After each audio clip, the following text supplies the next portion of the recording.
every single founding father that signed the Declaration that went on to become a governor issued prayer proclamations.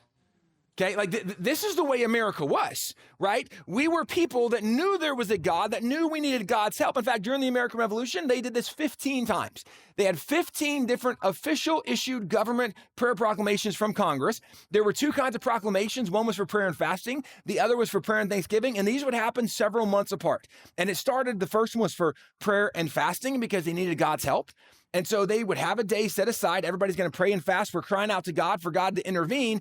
And several months later, they had a second call to prayer.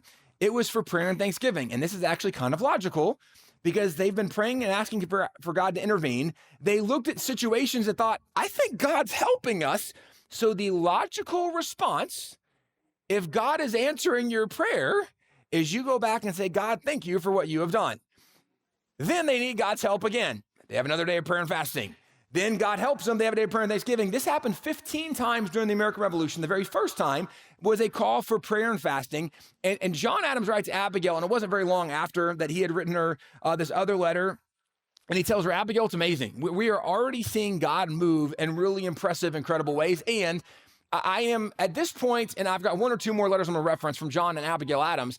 I am using their letters a lot, and partly because even though I could quote lots of different letters, I'm giving you one easy source. These are the letters of John and Abigail Adams, very noted, very credible source.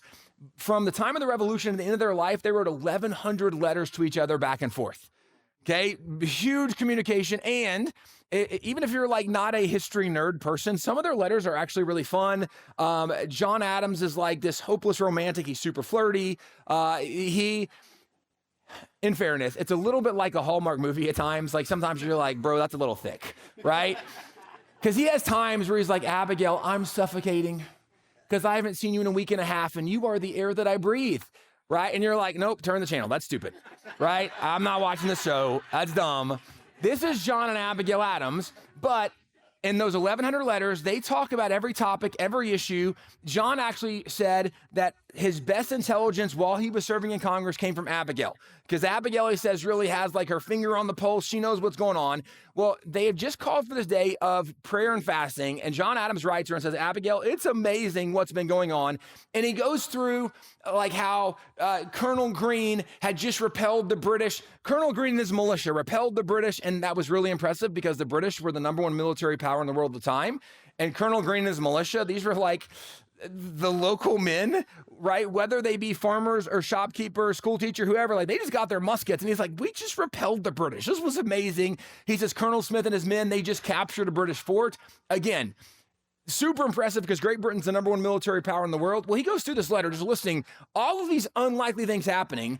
My favorite part is toward the end of the letter where he says, and we just destroyed a 64-gun British man of warship and a 20-gun British man of warship.